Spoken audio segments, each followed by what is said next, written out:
ओम शांति। आज मीठा बाबा भाग्य विधाता हम सबके भाग्य को देखकर बहुत हर्षित हो रहा है। कभी कभी ऐसा लगता है कि बाबा को तो हमारा भाग्य याद रहता है, लेकिन हमें जो मिला है, जो हमारा इतना श्रेष्ठ भाग्य है, वो कभी कभी स्मृति विस्मृत हो जाती है। और इसलिए आज बाबा हमारे भाग्य को देख भी रहा है और वापस उसकी स्मृति हमें दिला रहा है। और बाबा कहता है कि जो भाग्यशाली बच्चे हैं, जिन्हों इतना श्रेष्ठ भाग्य है, जो भाग्य भगवान से मिला है, स्वतः मिला है, वो तो सदा हर्षित होने चाहिए। उनका जो भाग्य है वो उनके मस्तक से दिखाई देना चाहिए।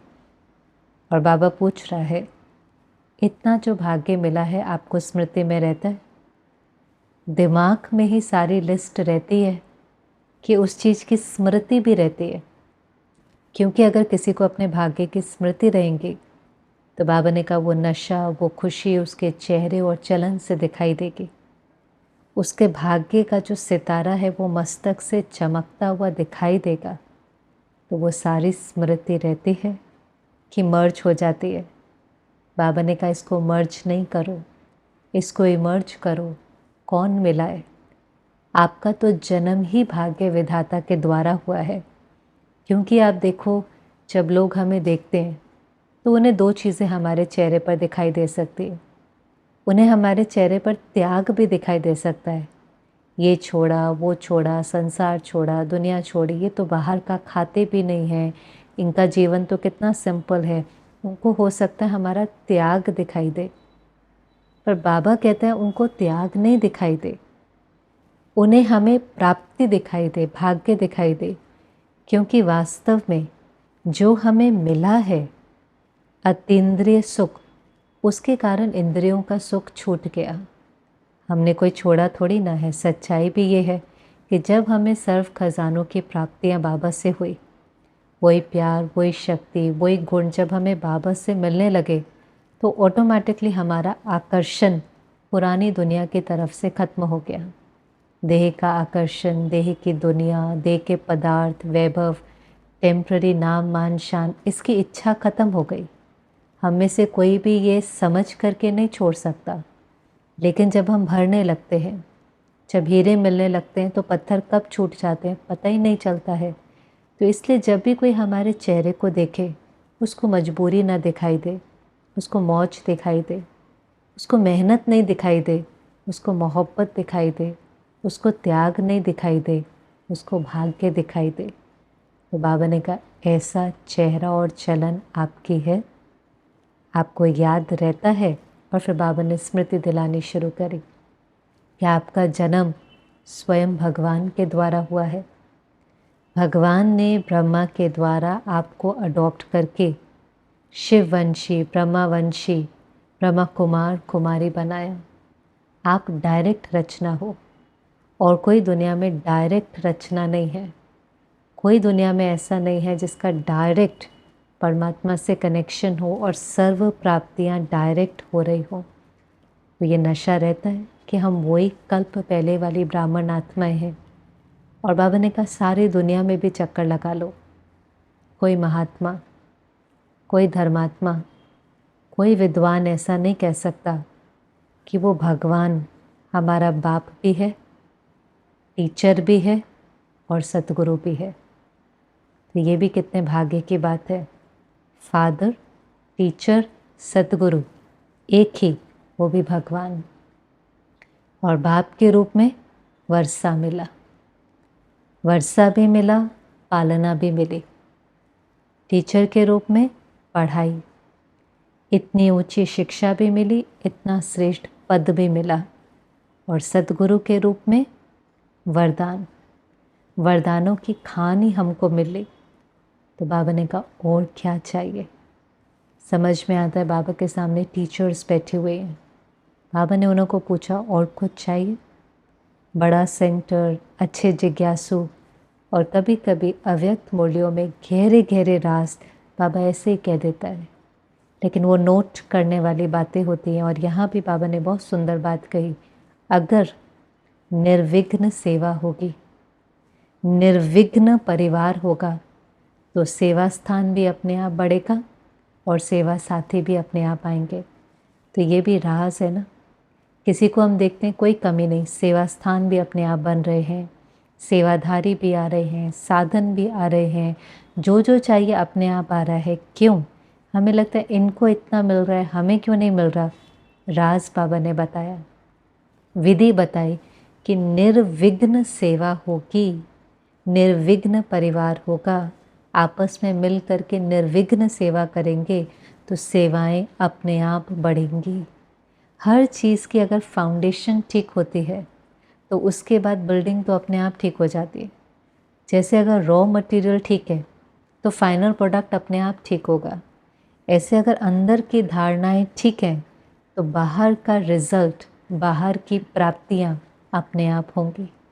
और फिर बाबा ने एक एक जो संबंध है उससे होने वाली जो प्राप्ति है उसको विस्तार में समझाया।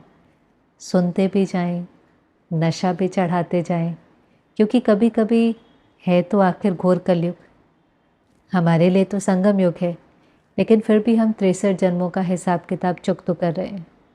पुराने संस्कारों को दैवी संस्कार में परिवर्तन कर रहे हैं। ये जर्नी जितनी सहज है उतना ये प्योरिफिकेशन का प्रोसेस है, जीते जी मरने की बात है।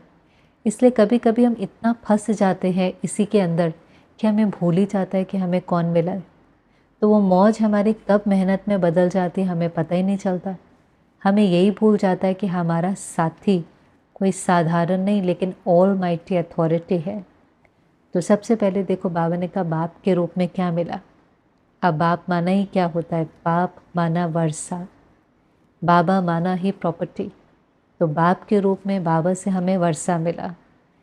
इस समय के वर्षे में क्या मिला? ज्ञान, गुण, शक्तियाँ, दुआएं, समय, ये सारे के सारे खजाने इस समय संगम युग पर हमें बाबा से मिलते हैं। और ये खजानों की प्राप्ति अतीन्द्रिय सुख की अनुभूति कराती है। और ये खजाने जब हम धारण करते हैं और ये हमारे संस्कार बनने लगते हैं, शक्तियाँ लेते लेते, बाबा से गुण लेते लेते जब हम सर्वगुण संपन्न बन जाते हैं तो हमें 21 जन्मों की बादशाही मिलती है। तो वर्षा सिर्फ अभी का नहीं, लेकिन हमारे अविनाशी संस्कारों के कारण हमारा वर्षा भी अविनाशी हो जाता है। जो खजाने हमें अभी मिलते हैं उसको जीवन में धारण करने से, आत्मा को पवित्र बनाने से 21 जन्मों की बादशाही हमारी गारंटी हो जाती है। इसीलिए तो उसको कहते हैं ना, हेवनली गॉड फादर। माना आज भी हमें अतीन्द्रिय सुख की प्राप्ति होती है, लेकिन उसके साथ 21 जन्मों की बादशाही भी हमें मिलती है। तो वर्षा। दूसरा बाबा ने कहा पालना। बाबा कोई हमें जन्म देकर छोड़कर नहीं चला जाता, और ये बहुत बहुत बड़ी बात है। सारा संगम युग बाबा हमारी पालना करता है। माता बनकर, पिता बनकर, शिक्षक बनकर बाबा हमारी पालना करता है। भक्ति में कहते हैं कि भगवान हमारा पालनहार है, लेकिन कहने के लिए कहते हैं। अभी तो हम महसूस करते हैं, इसलिए बाबा कहते हैं मैंने सिर्फ धर्म की स्थापना नहीं कर रहा हूँ, एक परिवार बनाया है। आप देखें ये भी जो सिस्टम बाबा का है कि हर स्थान पर, हर थोड़ी दूरी पर जो सेंटर है, क्यों है? कि हमें परिवार मिले। और उस परिवार में जब हम जाते हैं तो हर रोज़ हमें बहनों की पालना, बाबा की पालना, ज्ञान की पालना। ज्ञान भी अगर बाबा 7 दिन का कोर्स करके छोड़ देता तो हम कहाँ चल पाते और कहाँ योग लगा पाते और अपने संस्कारों को परिवर्तन कर पाते। पर रोज़ एक स्थान ऐसा, बाबा का घर, हर शहर, हर गांव, हर गली में जहाँ हम जा सकें और रोज़ की ये मुरली सुन सकें। तो बाबा की पालना क्या है? श्रीमत। लेकिन वो श्रीमत हमें रोज़ मुरली के द्वारा मिलती है। और वो जो श्रीमत है वही तो हमें समझ देती है ना कि राइट क्या है, रॉन्ग क्या है। और वो श्रीमत सिर्फ 7 दिन में हमें समझ में नहीं आ सकती। वो श्रीमत को समझने के लिए हमें रोज़ ज्ञान सुनना पड़ता है। तो सबसे बड़ी पालना तो यही है कि रोज़ की मुरली, सिर्फ 7 दिन का कोर्स नहीं, उसमें तो हम केवल बाबा को पहचानते हैं और हमारा निश्चय बैठता है। लेकिन रोज़ की मुरली ही हमारी बुद्धि को पावन बनाती है।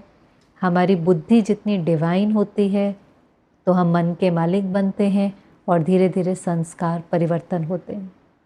यहाँ तक कि सूक्ष्म रूप से तो बाबा हमारी पालना करता ही है, ज्ञान की तो पालना बाबा कर ही रहा है, लेकिन उसके साथ साथ स्थूल रूप से भी आप देखो, जो निश्चय बुद्धि है उन्हों को तो बाबा ये भी कहता है कि अंत तक मैं दाल रोटी की भी गारंटी करता हूँ। कौन ऐसी गारंटी करेगा? और शुरू से लेकर अंत तक बेगरी पाठ भी था, पर बाबा ने अपने बच्चों को कभी भूखा तो नहीं रखा। एक बल एक भरोसा जिनको था, पेपर आए और पेपर तो आएंगे मन के, तन के, धन के, लेकिन उसके बाद भी बाबा ने अपने बच्चों को कभी भूखा नहीं रखा। पालनहार है, शिव भोलानाथ का भंडारा है। इसलिए बाबा कहता है कि इस समय हम महसूस करते हैं कि बाबा हमारी पालना कर रहा है। यहाँ तक कि जब हम कहते हैं बाबा तन मन धन आपका, तो हम फिर क्या समझते हैं कि मेरी पालना यज्ञ से हो रही है। भले हम घर में भी रहेंगे, गृहस्थी में भी रहेंगे, तो भी हम समझते हैं हमारी पालना कोई देहधारी नहीं कर रहा है, मेरी पालना बाबा के घर से, यज्ञ से हो रही है। कुछ समय पहले बाबा ने कहा था, ऐसे नहीं कहना आप यज्ञ में करते हो, नहीं, सब बाबा का है, मैं ट्रस्टी हूँ, इस ट्रस्ट की मैं संभाल कर रहा हूँ और इसमें से मेरी पालना हो रही है। मेरी, मेरे परिवार की, मेरे बच्चों की पालना इस ट्रस्ट में से हो रही है। मैं बाबा के यज्ञ में नहीं करता हूँ, बाबा के यज्ञ से मेरी पालना हो रही है। तो बाप के रूप में वर्षा भी मिला, पालना भी मिली। फिर दूसरा संबंध कौन सा? टीचर का। तो टीचर तो पढ़ाता है, तो इतनी ऊंची पढ़ाई तो कोई पढ़ा ही नहीं सकता। शिव बाबा के सिवाय तो कोई त्रिकालदर्शी है ही नहीं जो आदि मध्य अंत को जानता हो। तो बाबा ने अपने बच्चों को, जो दिखने में बहुत साधारण है, जिन्हों के प्रति विश्व को कोई उम्मीद नहीं थी, ऐसों के अंदर बाबा ने उम्मीद रखकर इतनी ऊंची पढ़ाई पढ़ाई। क्योंकि हर पढ़ाई का कोई लक्ष्य होता है ना, कि इस पढ़ाई से मुझे ये बनना है। आज कोई मेडिकल कॉलेज में जाएगा, उसको पता है मुझे डॉक्टर बनना है। आज कोई इंजीनियरिंग कॉलेज में जाएगा, उसको पता है मुझे इंजीनियर बनना है। ये पढ़ाई भी बाबा कहता है इसमें एम ऑब्जेक्ट है। और कितना ऊंच पद है, पढ़ाई पढ़ते ही पद के लिए है, और कितना ऊंच पद है, देवी देवता। ऐसी भी कोई स्कूल होती है कि जहाँ से पढ़ कर के देवी देवता बन जाए? साकार बोले में बाबा कई बार कहता है ऐसी यूनिवर्सिटी ज़रूर होती हैं जहाँ सिर्फ प्रिंस प्रिंसेस पढ़ते हैं, लेकिन ऐसी यूनिवर्सिटी जहाँ पर कोई भी पढ़े, बूढ़ा जवान, काला गोरा, पढ़ा अनपढ़ा, लेकिन पढ़ कर के क्या बनेगा? Prince princess. कोई भी आ सकता है और पढ़ करके प्रिंस प्रिंसेस बन जाएगा। तो कितना ऊंच पद। और बाबा ने कहा देखो, अगर आप द्वापर से भी देखो तो सबसे ऊंचा पद कौन सा रहा है? द्वापर के बाद भी राजाएं महाराजाएं तो थे, लेकिन सबसे ऊंच पद अगर द्वापर के बाद भी देखें तो राजा महाराजा। लेकिन उसके कंपैरिजन में सतयुग के राजा महाराजा, द्वापर के राजा महाराजा के पास रतन जड़ित ताज है, लेकिन सतयुग के राजा महाराजा के पास रतन जड़ित ताज भी है, पवित्रता का ताज भी है। दोनों पावर्स, पॉलिटिक्स की भी और रिलीजन के भी, अर्थात राज्य भी वही करते हैं, और अलग से तो कोई धर्म स्थापक की ज़रूरत है ही नहीं, क्योंकि वो आत्मा पवित्र है, संपूर्ण निर्विकारी है, धारणा संपन्न, धारणा स्वरूप है, उस धारणा से अपने राज्य की पालना करती है। तो दोनों ताज हैं। द्वापर तक आते आते रतन जड़ित ताज तो रहता है, अपने राज्य की पालना तो करते हैं, लेकिन जो पवित्रता का ताज है वो धर्म स्थापक के पास चला जाता है, क्योंकि विकारों में जाने के बाद अब आत्मा के अंदर उतनी ताकत नहीं बची है, और धीरे धीरे तो उन आत्माओं की ताकत बिल्कुल ही ख़त्म हो जाती है जो अपना राज्य भी नहीं संभाल पाते। तो उसके बाद तो प्रजा का प्रजा पर राज्य हो जाता है, तो दोनों ही ताज चले जाते हैं, नो ताज मोह ताज बन जाते हैं। रतन जड़ित ताज भी चला गया, पवित्रता का ताज भी चला गया। अच्छा, उसमें भी बाबा कहता है किसका ऊंचा पद है? इस समय कलयुग के अंत में भी कोई प्रेसिडेंट, कोई प्राइम मिनिस्टर, कोई चेयरमैन, कोई डायरेक्टर, लेकिन उसके आगे आपका पद, उनों का पद तो ऐसा है, आज उनको कुर्सी पर बिठाएं, कल उनको नीचे उतार देंगे। वो आत्माएं भी सब के सब कोई यहाँ से सर्वगुण संपन्न और संपूर्ण निर्विकारी तो नहीं है। तो ऐसा श्रेष्ठ ऊंच पद, और वो भी 21 जन्मों के लिए। बाबा ने कहा देखो बहुत सुंदर बात, यहाँ की पढ़ाई एक जन्म के पद की भी गारंटी नहीं करती। और हम देख ही रहे हैं ना, कितने सारे कहेंगे ये पढ़ा लिखा है, ये डिग्री है, ये डिग्री है, ये डिग्री है, तो भी नौकरी नहीं मिलती। नौकरी न मिलने के कारण अपना जीवन ही ख़त्म करने का सोचते हैं। ये है कलयुग के अंत। इतनी पढ़ाई पढ़ने के बाद भी एक जन्म की भी गारंटी नहीं है। और वहाँ पर ये वाली पढ़ाई पढ़ने से, भगवान की पढ़ाई पढ़ने से, ये आध्यात्मिक पढ़ाई पढ़ने से 21 जन्मों की गारंटी कि 21 जन्म तक श्रेष्ठ पद मिलेगा। बाबा ने कहा नशा चढ़ता है, स्मृति आएंगे तो नशा चढ़ेगा ना। और जिसको नशा होगा वो उसके चलन से पता चल जाता है। जैसे कोई शराब के नशे में भी हो तो उसके चलन से पता चल जाता है कि इसने शराब पी हुई है। ऐसे बाबा ने कहा आपकी चाल चलन से पता चल जाता है कितना नशा चढ़ा हुआ है, क्योंकि जैसा हाल होगा वैसी चाल होगी।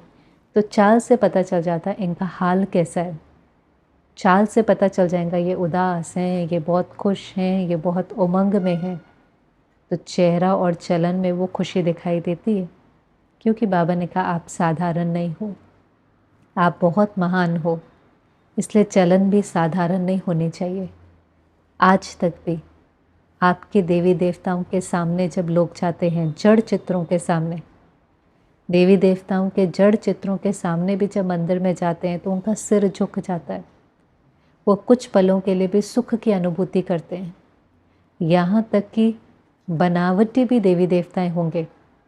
और आप देखो अभी नवरात्रि के दिन चल रहे थे, इतनी जगहों पर हम चैतन्य झांकी करते हैं, चैतन्य देवियों की झांकी। पता है कि वो एक्चुअली में देवी नहीं है, केवल उसको बनाया है, किसी को दुर्गा, किसी को सरस्वती। उसके सामने भी लोग आते हैं तो उनका माथा झुक जाता है, उसको भी नमन करते हैं। पता है ये रियल नहीं है, बनावटी है, चाहे राम हो कृष्ण हो, लेकिन तो भी उसके आगे माथा झुक जाता है। तो बाबा ने कहा आप कौन हो? आप तो वही देवी देवता की आत्मा हो ना, चैतन्य में हो ना। बनावटी को देख करके अगर माथा झुक जाता है तो आपको देख करके तो उन्हें कितनी खुशी होनी चाहिए, खुशी भी होनी चाहिए और उनको अपना भाग्य भी महसूस होना चाहिए। तो जैसे बाबा स्मृति दिला रहा हो कि आप साधारण नहीं हो, आप सिर्फ दर्शन करने वाले नहीं, दर्शनीय मूर्त हो, वो ही चैतन्य आत्मा हो। इसलिए आपके संपर्क में आकर उनको कुछ प्राप्ति का अनुभव होना चाहिए। फिर बाबा ने कहा पढ़ाई से और क्या मिलता है? इनकम। कोई पढ़ता क्यों है? एक उच्च पद के लिए पढ़ता है और इनकम, शरीर निर्वाह अर्थ। तो जब उनको इनकम होती है तो आज की इनकम कितना, लाख, करोड़, मिलियनर, बिलियनर, अरबपति, यहीं तक तो गिन पाते हैं ना। लेकिन इस पढ़ाई से जो प्राप्ति है, एक कदम का पदम। और कोई भाई मुझे सुना रहा था कि पदम माना एक के आगे 15 ज़ीरोज़ लगा दो। जैसे 1 लाख में एक के आगे 5 ज़ीरो लगते हैं, ऐसे पदम में एक के आगे 15 ज़ीरो। अब आप बताओ, एक कदम में पदम। जितने कदम सेवा में लगाए, बाबा की याद में लगाए, उतना हमारा जमा होता जा रहा है। हम तो गिन ही नहीं सकते हैं। इसलिए उस आने वाली दुनिया में इतनी इतनी इतनी संपन्नता है कि उसके कंपैरिजन में आज तो कुछ भी नहीं है। इसलिए बाबा कहते सिर्फ ये नहीं कि हाँ ब्रह्मा कुमार कुमारी तो बन गए, चल रहे हैं, होना तो चाहिए, लेकिन मजबूरी नहीं। जो भाग्यशाली आत्माएं हैं वो मजबूर नहीं हो सकती। भाग्य की निशानी है कि उनके चेहरे से मौज दिखाई देगी, उनके जीवन में मेहनत नहीं, उनके जीवन में मोहब्बत दिखाई देंगी। उनके बोल ये नहीं होंगे कि चाहिए तो है, करना तो चाहिए। उनके बोल होने चाहिए हम नहीं बनेंगे तो और कौन बनेगा। हमें भगवान मिल गया, वो पढ़ा रहा है, हम नहीं बनेंगे तो और कौन बनेगा। और फिर जो आखिरी संबंध, मुख्य संबंधों में से बाप, टीचर और सतगुरु। सतगुरु द्वारा क्या मिला? बाबा ने कहा देखो सतगुरु के द्वारा सबसे पहले बाबा ने महामंत्र दिया, महामंत्र की चाबी जिससे सर्व खजानों की प्राप्ति होती है। अब कौन सा मंत्र है? बाबा ने कहा आते ही बच्चों को जो पहला वरदान बाबा ने दिया वो है योगी भव पवित्र भव, पवित्र भव योगी भव। अब ये साइकिल है। देखो होता क्या है, थोड़ी प्योरिटी तो हमारे अंदर होती है, उसके कारण ही हम बाबा को पहचान पाते हैं। इसलिए बाबा को अपने आखिरी बच्चे से भी बहुत प्यार है, क्योंकि उसके अंदर ये विशेषता थी कि कम से कम वो भगवान को पहचान सका। तो हमारी बुद्धि के अंदर उतनी प्योरिटी थी कि हमने भगवान को पहचान लिया। फिर जब हमने बाबा से थोड़ा भी योग लगाया तो हमें थोड़ी सी प्राप्ति हुई। जब हमें थोड़ी सी प्राप्ति हुई तो हमारी प्योरिटी थोड़ी सी बढ़ने लगती है। जितनी प्योरिटी बढ़ेंगी उतना योग अच्छा लगेगा, जितना योग अच्छा लगेगा उतना खजानों से आत्मा भरते जाएंगे। तो सर्व खजानों की चाबी क्या है? पवित्र भव योगी भव। अगर हमारी प्योरिटी नहीं होगी तो योग भी नहीं लगेगा। दृष्टि अपवित्र है, वृत्ति अपवित्र है, यहाँ पर अपवित्र संकल्प हैं, तो हमारा योग भी नहीं लगेगा, और योग नहीं लगेगा तो हम अतीन्द्रिय सुख की अनुभूति नहीं कर पाएंगे। तो ये साइकिल है, प्योरिटी बढ़ती है, योग बढ़ता है, खजाने बढ़ते हैं, फिर प्योरिटी बढ़ती है, योग बढ़ता है, खजाने बढ़ते हैं। और इसलिए बाबा ने कहा ये चाबी से आप सर्व खजानों के अधिकारी बन जाते हैं। और फिर बाबा ने तो वरदानों की खान ही आपको दे दी। इतनी लिस्ट निकालो वरदानों की, हर साकार मुरली में तो एक नया वरदान होता है। वरदान का मतलब ही होता है कि वो चीज़ जब वरदान मिल गया तो वो ईजी हो जाएगा। कहते हैं ना इसको इस चीज़ का वरदान है, माना ये चीज़ इसके लिए ब्लेसिंग है, ईजी है। अब क्यों हमारे लिए हर चीज़ ईजी हो जाती है? क्योंकि आप कोई भी साकार मुरली का वरदान पढ़ो तो उस लाइन के अंदर विधि भी होती है और सिद्धि भी होती है। अब क्योंकि हमें आज तक विधि का नहीं पता था तो इतनी मेहनत करने के बाद भी सिद्धि नहीं मिलती थी।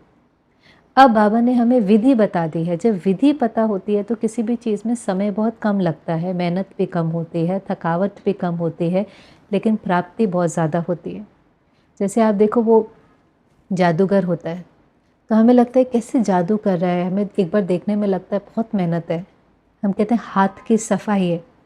लेकिन फिर जब हम कभी कभी वो जादू की ट्रिक सीखते हैं ना, कभी कभी वो सिखाते हैं, तो जब हम वो विधि सीखते हैं तो हमें लगता है अच्छा ये तो बहुत इजी था। तो विधि पता चलने से वो जो सिद्धि है वो बहुत इजी लगती है। वैसे देखो, और अगर विधि नहीं पता हो तो आप जादूगर की स्किल देखते रहोगे, ट्रिक देखते रहोगे, पर आप कर नहीं पाओगे, आपको समझ में नहीं आएगा। वो सिखाएगा तो आपको लगेगा ये तो बहुत सहज है। ऐसे ही यहाँ पर बाबा जादूगर हमें विधि बताता है, और हर विधि पर चलने से सारी की सारी श्रीमत क्या है? विधि तो है ना। तो उस विधि पर चलने से हमें सर्व प्रकार की सिद्धि मिलती है। चाहे हमें संतुष्ट मणि बनना है, इच्छा मात्रम अविद्या बनना है, संपूर्ण पवित्र बनना है, सर्वगुण संपन्न बनना है, जो भी सिद्धियां हमें चाहिए, जो भी प्राप्तियां चाहिए, वो उस विधि पर चलने से सहज हो जाती है। तो बाबा ने महामंत्र भी दिया, वरदानों की खान भी दी, तो सतगुरु द्वारा ये दो प्राप्तियां होती हैं। और फिर बाबा ने कहा देखो इन सब को इमर्ज करो, ऐसे नहीं सोचो लास्ट में हो जाएगा। अभी सर्वगुण संपन्न नहीं बनेंगे, अभी अपने भाग्य को महसूस नहीं करेंगे, अभी संतुष्टता को अनुभव नहीं करेंगे तो लास्ट में भी नहीं होगा। अभी करेंगे तो लास्ट में तो केवल प्रत्यक्ष होगा। प्रेपरेशन का टाइम अभी है, लास्ट में तो पर्दा खुल जाएगा, पर्दा खुल जाएगा, लोगों के सामने प्रत्यक्ष हो जाएंगे। पर कौन प्रत्यक्ष होगा? जिसने इस समय को सफल करके उस मूर्ति को तैयार किया होगा, जिसने अपने को खजानों से संपन्न बनाया होगा। इसलिए बाबा ने कहा बाबा ने तो सबको एक जैसे खजाने दिए। बाबा ने कोई किसी को ज़्यादा किसी को कम ऐसे नहीं दिए, लेकिन फिर भी सब नंबरवार है, सब नंबर वन नहीं है। क्यों? क्योंकि लेने में अंतर पड़ जाता है, और लेने का तरीका जैसे बाबा ने बताया पवित्र भव योगी भव। तो कभी कभी हमारी इम्प्योरिटी के कारण, हमारे योग की कमी के कारण हम उन खजानों को ले नहीं पाते, उसको अनुभव नहीं कर पाते। तो वैसे हम अधिकारी होने चाहिए, लेकिन फिर भी हम भिखारी रह जाते हैं। बाबा थोड़ी सी शक्ति दे दो, बाबा थोड़ी सी समझ दे दो, बाबा आप मुझे भी मदद करो। एक्चुअली हम बहुत भाग्यशाली हैं। हमारा गीत क्या होना चाहिए? पाना था सो पा लिया। पर अभी भी अगर हमारा गीत है ये चाहिए, ये चाहिए, ये चाहिए, तो फिर अधिकारी की जगह भिखारी हुए ना। तो खजाने मिले, लेकिन उन खजानों को लेना नहीं आता। और खजानों को बढ़ाने की विधि भी बाबा ने बता दी। बहुत मुरलियाँ चली कि बच्चे खजानों को बढ़ाने की विधि है उनको यूज़ करना। और कोई भी चीज़ बढ़ानी होती है ना, वो बाहर से और लेनी पड़ती है। मेरे पास एक फ़ोन है, दूसरा चाहिए, बाहर से लेना पड़ेगा। मेरे पास एक घर है, दूसरा चाहिए, बाहर से लेना पड़ेगा। लेकिन ज्ञान गुण शक्ति में ये नहीं होता कि लेना पड़ेगा, देना पड़ेगा। आप जितना ज्ञान बांटेंगे, जितना गुणों को यूज़ करेंगे, जितना शक्तियों को यूज़ करेंगे, वो खजाने बढ़ते चले जाएंगे। तो खजाने बढ़ते चले जाएंगे तो और श्रेष्ठ भाग्य बनता चला जाएगा। तो ये भी नहीं होना चाहिए ठीक है जो बनना होगा बन जाएंगे। बाबा तो यही चाहता है, टीचर है, टीचर की तो हर बच्चे से यही आश होती है कि हर बच्चा लक्ष्मी नारायण बने, नंबर 1 बने। वो क्यों कम स्टैंडर्ड सेट करेगा? वो अलग बात है कि जैसे क्लास में भी 5 बच्चे हैं, कोई फर्स्ट भी आता है, कोई लास्ट रैंक भी होता है, पर टीचर की तो आश यही होती है ना, हर कोई फर्स्ट आए। उसको पता है आ भी सकते हैं, मेहनत करे तो कोई भी फर्स्ट आ सकता है। ऐसे ही बाबा कहता है कि बाबा ने सर्व खजानों की चाबी दी है। उन खजानों को यूज़ करके कम समय में last so fast so first बनना है। तो ऐसा भाग्य बाबा बच्चों को देख करके बहुत हर्षित हो रहा था और हमें भी कह रहा था इसको इमर्ज करो, मर्ज नहीं करो। आपके चेहरे से वो आपका भाग्य दिखाई दे, आपके मस्तक से वो भाग्य दिखाई दे। फिर तो छोटी सी मुलाकात में समझती हूँ टीचर्स बाबा के सामने बैठी हैं। उनको भी बाबा ने कहा सदा अपना भाग्य का गीत गाते रहो, सदा खुशी में रहो। ब्राह्मण जीवन का माना ही है खुश रहना और खुशी बांटना। खुशी चली कब जाती है? जब बाबा से दूर हो जाते हैं। और बाबा से दूर कौन करता है? माया। और माया इतनी चतुर सुजान है, पहले बाबा से अलग करती है, फिर वार करती है। जैसे वो चूहा होता है ना, काटने से पहले फूंकता है। जहाँ फूंकता है उस जगह को माना वो नम हो जाती है, एनेस्थेटिक इफेक्ट होता है, वो नम हो जाती है। फिर काट के कब चला जाता है पता ही नहीं चलता, बाद में दिखाई देता है ओहो हो इतना नुकसान हो गया। ऐसे ही माया क्या करती है? पहले अलग करती है, किसी चीज़ में फंसा लेके। जैसे कोई ना कोई आकर्षण होगी, देह की, चीज़ों की, वैभव की, नाम की, मान की, कहीं फंसा लेगी, बाबा से अलग कर देगी। बाबा जिससे सर्व प्राप्तियाँ करनी है उससे अलग कर देगी। किसी दूसरी चीज़ से अल्पकाल की प्राप्ति हो रही होगी, वहाँ फंसा देगी। और फिर जब एक बार माया में फंस जाते हैं फिर वो वार करती है, क्योंकि टेम्पररी चीज़ तो छूट ही जानी है। फिर जैसे वो छूटती है तो बहुत दुख होता है, फिर बाबा याद आता है। इसलिए बाबा ने कहा खबरदार रहना, माया पहले अलग करती है, फिर वार करती है, फिर खुशी चली जाती है। और इसलिए बाबा कहता है माया से सेफ रहने के लिए डबल लॉक लगाओ, सिंगल नहीं। और ये डबल लॉक क्या है?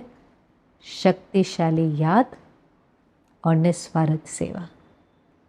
सिर्फ याद और सेवा नहीं, अंडरलाइन किस चीज़ को करना है? शक्तिशाली याद। एक बाबा दूसरा ना कोई, सर्व खजानों की प्राप्ति बाबा से, निस्वार्थ सेवा। सेवा से कुछ चाहिए नहीं, नाम मान शान खुशी चाहिए नहीं, सेवा देने का स्थान है। जब ये दोनों लॉक डबल लॉक लगा होगा तब बाबा ने कहा माया वार कर नहीं सकती, तब सदा खुशी में नाचेंगे और माया आपके सामने झुक जाएंगे। बाबा ने बहुत सुंदर बात कही, आपको याद होगा शुरू में बाबा कह रहा था कि जो निर्विघ्न सेवा करेंगे उनको सेवा स्थान, सेवा साथी अपने आप मिलेंगे। तो ये शक्तिशाली याद और निस्वार्थ सेवा ही निर्विघ्न बनना है। मुरली के अंदर राज होते हैं। निर्विघ्न रहना किसको कहते हैं? शक्तिशाली याद और निस्वार्थ सेवा, ये निर्विघ्न बनाएंगे। विघ्न की निशानी क्या है? फीलिंग आना, फीलिंग का फ्लो लग जाना, ऐसे क्यों, वैसे क्यों, इसने क्यों बोला, हर्ट फील करना। तो जितना जितना फीलिंग आती है माना दे अभिमान है, इसीलिए तो फीलिंग का फ्लो। फ्लू में बाबा ने एक मुरली में कहा था क्या होता है, फ्लू होता है तो कमज़ोरी आ जाती है, मुंह कड़वा हो जाता है। यहाँ भी फीलिंग का फ्लू आएगा तो मन से कमज़ोर हो जाएंगे, किसी चीज़ में मन नहीं लगेगा, कोई सेवा करने की दिल नहीं होगी, हर कोई गलत लगेगा, मुंह कड़वा हो जाएगा, माना ऐसे बोल निकलेंगे जो किसी को दुख पहुँचे। ये विघ्न है। और ये विघ्न आता ही तब है जब शक्तिशाली याद और निस्वार्थ सेवा नहीं है। तो ये हमें बनना है, इस लॉक को पक्का करना है। मेरी याद शक्तिशाली हो और मेरी सेवा, जो भी मेरा पाठ है, कर्मणा वाचा तीनों सेवा है, घर में है, देश में है, विदेश में है, सेंटर पर है, जो भी मैं कर रहा हूँ उसमें निस्वार्थ भाव हो। मुझे कुछ नहीं चाहिए, मुझे वहाँ से कुछ भी नहीं चाहिए, क्योंकि बाबा ने कहा टीचर्स माना क्या, टीचर्स निमित्त हैं, सब उनको देख रहे हैं, उनके फीचर से फ्यूचर दिखाई दे। और फ्यूचर क्या है, फरिश्ता, उनके फीचर से फरिश्ता स्वरूप दिखाई दे। वो अनुभव की अथॉरिटी बनेंगे तो औरों को भी प्रेरणा मिलेगी, क्योंकि सबसे बड़ी अथॉरिटी अनुभव की है। तो जब खुद बनेंगे, तैयार हो जाएंगे, देखो ऐसे ही होता है, सन शोज़ फादर। एक भी स्टूडेंट तैयार हो जाता है। आजकल इतने कोचिंग इंस्टीट्यूट हैं, तो वो कैसे चलते हैं, जब रिज़ल्ट आएगा ना तो बड़े बड़े बोर्ड लगा देंगे, हमारे इंस्टीट्यूट से इसका रैंक फर्स्ट आया, इसका रैंक सेकंड आया। तो लोग कहते हैं अच्छा, इसका रैंक फर्स्ट और सेकंड इस इंस्टीट्यूट में जाने से आया, इस टीचर के पढ़ाने से आया, हम भी अपने बच्चे का एडमिशन यहाँ करा देते हैं। तो स्टूडेंट से टीचर की पहचान, स्टूडेंट से स्कूल की पहचान। ऐसे बाबा ने कहा हम अगर तैयार होंगे तो कोई कहेगा अच्छा मुझे भी स्कूल में पढ़ना है, मुझे भी ये जो भगवान शिक्षक है उसकी पढ़ाई पढ़नी है। तो हम निमित्त आत्माओं को जब बनता हुआ देखेंगे तो उनको भी वो प्रेरणा आएंगे। इस प्रकार से बहुत सारी बातें थी, डीप स्टडी करने की ज़रूरत है। और मेन तो बाबा को था कि उलझे नहीं, अपने भाग्य को स्मृति में लाकर सदा खुश, सदा हर्षित, सदा मौज, सदा अपने भाग्य को स्मृति में रखकर खुश रहें। ओम शांति।